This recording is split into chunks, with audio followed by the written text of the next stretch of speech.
لیسا علی الضعفاء، کمزوروں کا معاملہ یہ نہیں ہے، ان پر کوئی ذمہ داری نہیں ہے، کوئی ملامت نہیں ہے ضعیف ہوں، ولا علی المرضى، نہ ہی بیماروں پر، ولا علی الذین لا یجدون ما ينفقون، نہ ہی ان پر کہ جن کے پاس کچھ خرچ کرنے کے لیے نہیں ہے۔ آخر اتنا لمبا سفر کرنا ہے، تبوک تک جانا ہے، کوئی سواری چاہیے، 4 آدمیوں پر ایک اونٹ ہو، کچھ تو ہو، کہیں تو کچھ نہ کچھ تو ان کو سہارا ملے۔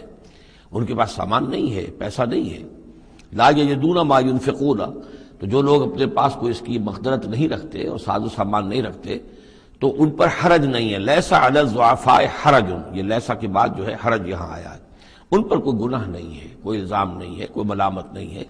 اذا نصحوا للہ ورسولہ، جبکہ وہ اللہ اور اس کے رسول کے ساتھ مخلص ہوں، دل میں اخلاص ہے، لیکن یہ کہ مجبوری فی الواقع ہے، کوئی ضعیف ہے، بہت بوڑھا ہے، کوئی بیمار ہے، کوئی بالکل یعنی بغیر کسی وسائل کے ہے۔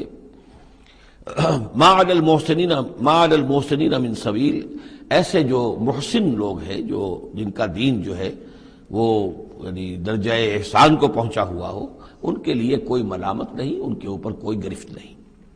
واللہ غفور الرحیم، اور اللہ غفور الرحیم ہے۔